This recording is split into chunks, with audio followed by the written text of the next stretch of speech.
The beginning after the end की season 3 में आप सबका स्वागत है। आप लोग बोलते हो ना बहुत लेट वीडियो लाता हूँ, तो चलो जल्दी ले आया। लेकिन आप लोगों को लाइक करना और नए हो तो सब्सक्राइब करना है, जल्दी से कर दो ताकि मुझे और मोटिवेशन मिले। पिछले एपिसोड में हमने देखा था आर्थर एक एडवेंचरर बन चुका है और वो बी क्लास एडवेंचरर बनता है और अब जैस्मिन के साथ वो ट्रेनिंग करने के लिए किसी और जगह में आता है जहाँ पे सिल्वी अलग अलग माना बीस्ट को मार के खाने के लिए उससे अलग होता है। और दूसरी तरफ हम उन दोनों को फाइट करते हुए यानी ट्रेन करते हुए देखते हैं। जैस्मिन उसे बताती है आर्थर के पास मैजिकल एबिलिटी तो बहुत अच्छा है पर उसके बॉडी का कंट्रोल उतना अच्छा नहीं है और इसी वजह से आर्थर कहता है अब से वो हर एक डेंजन में जाएगा, कोई भी मैजिक का यूज नहीं करेगा। अब आगे 2 साल बीत चुके हैं। किसी एक जगह में बहुत सारे लोगों को देखते हैं जो कि ड्रिंक कर रहे हैं, एंजॉय कर रहे हैं। तभी एक बंदा कहता है हे तुमने कोई रूमर सुना है? दूसरा बंदा तभी गुस्से में कहता है ओह कागुल, रूमर मतलब तुम उसी मास्क स्वॉर्डमैन के बारे में बात कर रहे हो, ये सब कुछ एक बुलशिट है। पर तभी दूसरा बंदा कहता है अरे नहीं, सच है। मेरा एक एक्वाइंटेंस था जो कि उन लोगों के साथ टीम अप करा था, वो जैस्मिन फ्लेम्सवर्थ के साथ ट्रैवल कर रहा है। दूसरा बंदा कहता है तो फिर तुम्हारे एक्वाइंटेंस ने क्या कहा? वो कहता है लगता है कि रूमर्स वो सच है, वो एक मेज नहीं है। ये सुन के वो बंदा विश्वास ही नहीं करता और गुस्से में कहता है मुझे पता नहीं वो क्या है, मैंने सुना है कि उसने सोलो एक डेंजन को क्लियर किया था। क्या ऐसा पॉसिबल भी हो सकता है? बी क्लास का एडवेंचर ऐसा कभी कर ही नहीं सकता और तुम मुझे कह रहे हो एक नॉर्मल स्वॉर्ड्समैन जो कि मैजिक का यूज तक नहीं करता वो ऐसा कर सकता है? दूसरा बंदा हंसता है लगता तो है जैस्मिन उसके साथ थी, हो सकता है कि उसी ने उसकी मदद की होगी। वहाँ पे अब उसी के बारे में बातें चलने लगता है। तभी वो बंदा फिर से गुस्से में कहता है उसे कभी भी मेरे पास लाओ, मैं उससे कभी भी लड़ सकता हूँ। और तभी कागुल वो सोचता है मैं अभी भी विश्वास नहीं कर सकता, एक मास्क स्वॉर्डमैन उसके बारे में ही सभी बात कर रहे हैं। जो स्टोरीज घूम रही है वो ये है उसके साथ जैस्मिन फ्लेम्सवर्थ है, पर उससे भी जो रिडिकुलस है सिर्फ वो आते ही बी क्लास एडवेंचरर नहीं बना बल्कि अभी रिसेंटली वो ए क्लास में मूव हुआ है। और अगर ये सच है तो सिर्फ 2 साल में ही वो ए क्लास में पहुंच गया है। और यहाँ पे मैं एक बॉर्डर लाइन सी क्लास एडवेंचरर जो कि एग्जाम में फेल हुआ था, यहाँ तक कि मेरे सामने ये बंदा वो खुद भी एक वेटरन बी क्लास एडवेंचरर है। वो ऐसे सोचता है तभी वहाँ पे कोई एंट्री लेता है जिसे देख के वो पूरी तरीके से चौंक जाता है और हम देखते हैं ये और कोई नहीं बल्कि हमारा आर्थर था जो कि बड़ा हो चुका है। उसे देखते ही तभी वही बंदा अपना तलवार निकाल लेता है और कहता है स्पीक ऑफ द डेविल। तभी वो बंदा डरते हुए कहता है ओए ओए टर्मन, तुम आखिर क्या करने की कोशिश कर रहे हो? पर वो बंदा रुकता नहीं, आर्थर के पास जाता है और कहता है तुम्हारा प्रीटी गार्डियन कहाँ है बच्चे? पर वो उसे इग्नोर करते हुए आगे निकल जाता है। इससे उस बंदे को बहुत गुस्सा आता है और तभी गुस्से में वो आर्थर के ऊपर खतरनाक तरीके से तलवार चला देता है। वहाँ पे एक ब्लास्ट होता है पर जब सब कुछ हटता है वो सामने देखते ही चौंकता है क्योंकि आर्थर को उसकी तलवार लगा ही नहीं था। वो सोचता है ये क्या हुआ, क्या मैंने मिस करा या इसने डॉज करा? तभी आर्थर गुस्से में उसकी तरफ देखता है जिससे वो थोड़ा सा डरता है और डरते हुए फिर से गुस्से में उसके ऊपर उसकी तरफ जाके स्लैश करने लगता है। पर उसकी हर एक स्लैश को आर्थर बहुत ही आसानी से डॉज कर रहा था। वो गुस्से में कहता है क्या तुम सिर्फ डॉज ही करना जानते हो? और ये सुनते ही आर्थर बहुत ही गुस्से में उसकी तरफ देखता है और एक खतरनाक स्लैश करता है जिसके वजह से हम देखते हैं उसकी दाहिने हाथ की उंगलियां ही पूरी तरीके से वो काट देता है। वो बंदा दर्द से चीखने लगता है। उसके हाथ से तलवार गिर गया था जिसके वजह से तभी उसके सामने आर्थर उसी के तलवार पे पैर रखता है और अपना प्रेशर रिलीज करता है जिससे वहाँ पे सब कोई डर जाते हैं। आर्थर गुस्से में कहता है आर यू डन? और आगे जाके सामने लड़की को देखते हुए कहता है मेरे लिए शायद कुछ राशंस रखा होगा नोट नाम से। वो डरते हुए कहती है हाँ, मैं अभी लेके आती हूँ। और वो अपने राशन लेके बाहर से निकल जाता है।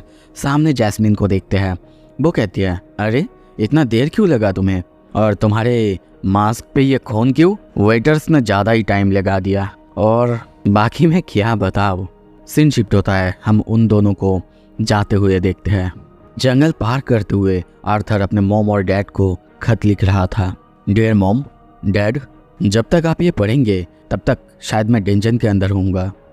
मुझे पता है मैं अब उतना विजिट नहीं कर पा रहा हूँ। क्या आपको विश्वास हो रहा है? ऑलरेडी 2 साल बीत चुके हैं। अब मुझे विश्वास नहीं हो रहा है। लिलिया वो एवेकन हो चुकी है। अंकल विंसेंट तो बहुत खुश होंगे। वैसे उसे अपनी स्पीड से ही ट्रेन करने दीजिए। ये बहुत अजीब होगा, वो स्कूल में मुझसे सीनियर होगी। एनीवे, जैस्मिन और मैं बहुत अच्छे हैं। जब मैं पिछली बार मिला था, याद है ना डैड, मैंने आपको लगभग हरा दिया था आर्म रेसलिंग में। तब से तो मैं स्ट्रांग हो चुका हूँ। ओके गाइज, यहाँ पे मैं नरेट कर रहा हूँ, अब बस पैनल्स को देखते रहना, एंजॉय करते रहो। और हाँ डैड, मैं अभी अभी लाइट ऑरेंज स्टेज में आया हूँ। जैस्मिन अभी भी मेरी मदद कर रही है और मैं भी उसे कुछ अच्छे से ब्लेड्स चलाना सिखा रहा हूँ। एनीवे, जैसा कि मैंने प्रॉमिस किया था, ये मेरा लास्ट ट्रिप है स्कूल में जाने से पहले। इसी के साथ उसका लिखना खत्म होता है। जैस्मिन कहती है, अरे खत्म हो गया तुम्हारा? वैसे लगता है कि वो हमारा इंतज़ार कर रहे होंगे। वैसे सिल्वी आएगी क्या? आर्थर कहता है, सिल्वी मुझे अभी भी अपडेट भेज रही है, पहले से बेहतर है, पर वो अभी आना नहीं चाहती। वो कह रही है जब तक वो पूरी तरह से तैयार नहीं होगी वो नहीं आएगी। ये सुन के वो कहती है, ठीक है चलो फिर, अब हमें जल्दी जाना चाहिए। कुछ ही देर बाद वो लोग डेंजन के पास पहुंच चुके हैं।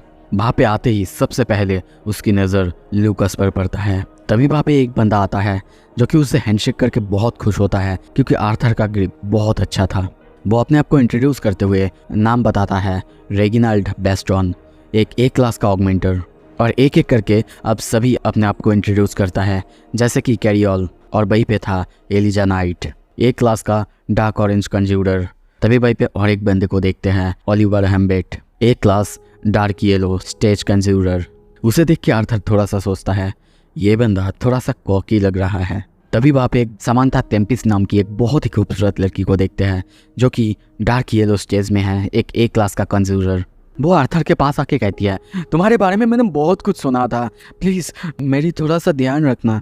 तभी वहीं पे ब्राल्ड नाम का और एक बंदा आता है जो कि है लाइट येलो कोर के साथ, डेवलर क्लास का फायर एट्रीब्यूट के साथ, और वही है इस टीम का लीडर। और तभी जब वो जैस्मिन से इंट्रोड्यूस होता है और उसे पता चलता है कि वो भी एक डेवलर क्लास का ऑगमेंटर है विंड एट्रीब्यूट के साथ, वो बहुत खुश होता है कि इस ग्रुप में कम से कम कोई तो है जो कि डेवलर क्लास का है।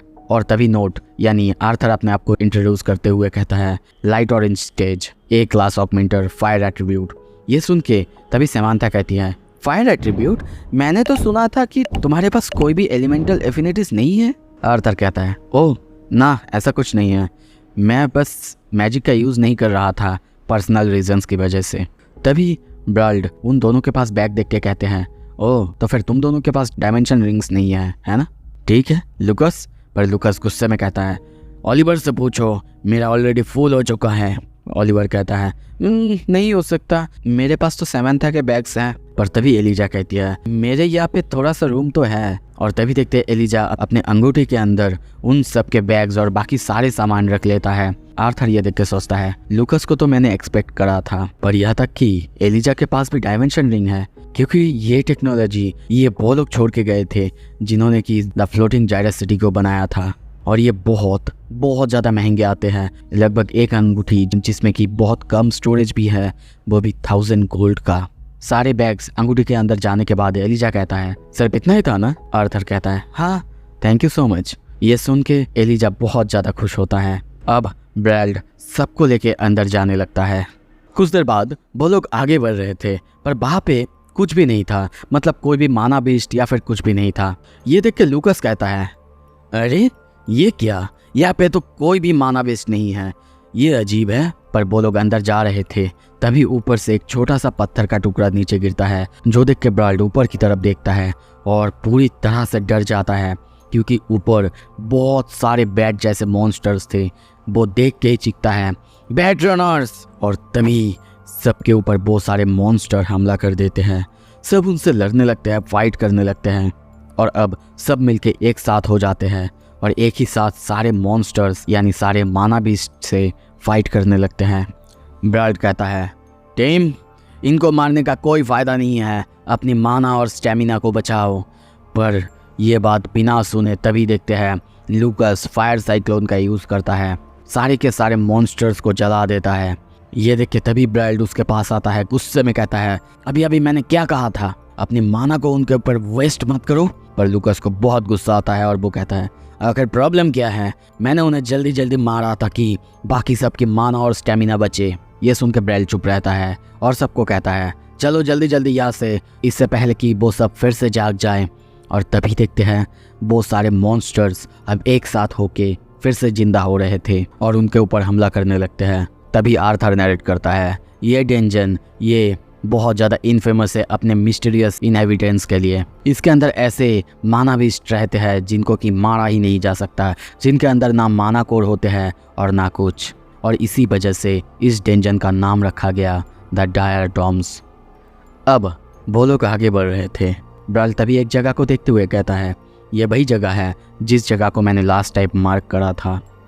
एलिजा प्लीज़ क्या तुम कुछ ऐसे बना सकते हो जिससे हम पकड़ सकें। और तभी एलिजा अपनी पावर का इस्तेमाल करती है और वहाँ पे दीवार पे ग्रिप करने के लिए पत्थर आ जाते हैं। अब सब धीरे धीरे उन्हीं सारे पत्थर को पकड़ के ऊपर उठ जाते हैं। ऊपर आने के बाद ब्राल्ड अपनी फायर मैजिक का यूज़ करता है और आग जलाता है और सबको लेके आगे बढ़ने लगता है। वो लोग जा तो रहे थे, बहुत दूर आने के बाद भी उनके सामने कुछ नहीं था। पर तभी एक जगह आते ही जब सैमंथा किसी जगह पैर रखती है, एक कांटा जैसा कुछ उसके सामने आता है। आर्थर जल्दी से उसे खींचते हुए उसके सामने आता है, उस चीज को डॉस करता है। सैमंथा डर जाती है। ये देख के एक बंदा गुस्से में उसे कहता है तुमने हमें बताया नहीं यहाँ पे ट्रैप्स है। ब्राइल्ड ये सुन के कहता है जब मैं यहाँ पे आया था तब ये सब नहीं था।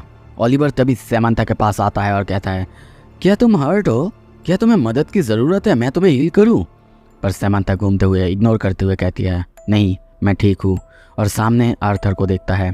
आर्थर तभी उस चीज़ को हाथ में लेता है और कहता है ये कोई ट्रैप नहीं था, ये एक माना बीस्ट था।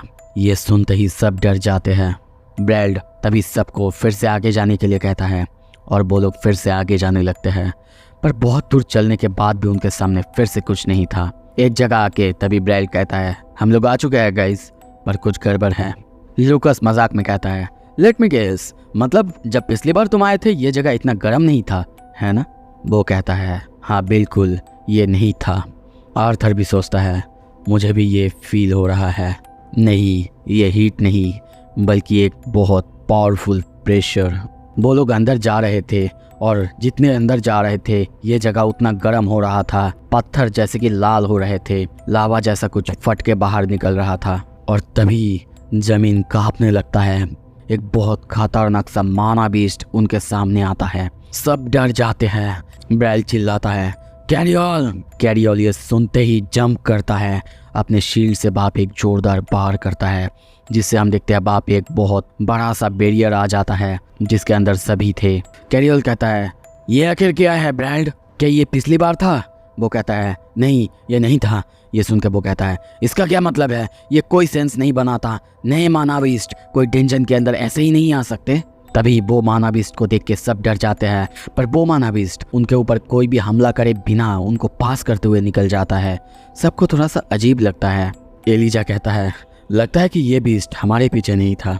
आर्थर बस वहीं पे खड़ा हुआ कुछ सोच रहा था।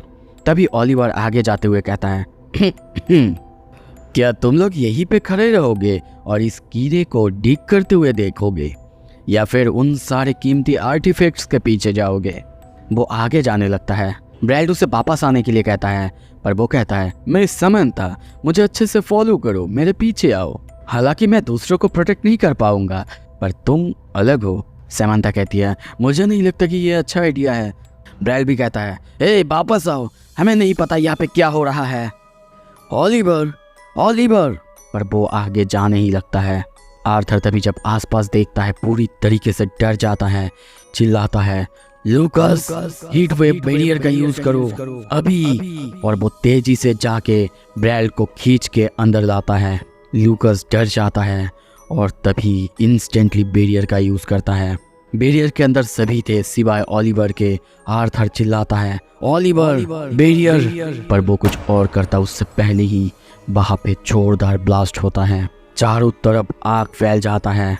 ये देख के समंथा अब वाटर बैरियर का यूज करती है, और जब वहाँ पे सब कुछ धीरे धीरे हटते हैं, थोड़ा सा क्लियर होता है। ब्राइल्ड सबसे पहले सामने देखता है, देखते ही डर जाता है। और अब एक एक करके सभी डर जाते हैं या तो वहाँ पे सामने देखना बंद कर देते हैं। अब हमें सामने दिखाया जाता है ओलिवर, वो पूरी तरह से कंकाल बन चुका था। उसके सामने एक क्रिस्टल गिरा हुआ था। आज का ये एपिसोड यहाँ पे ख़त्म होता है। फाइनली स्टोरी अब ऐसे मोड़ पे आ चुका है जहाँ पे कुछ भी हो सकता है। अगर आपको जल्दी से देखना है, जल्दी लाइक करो, शेयर करो और कमेंट करना मत भूलना। आगे की एपिसोड देखने के लिए सब्सक्राइब करो। Thank you so much. Stay tuned.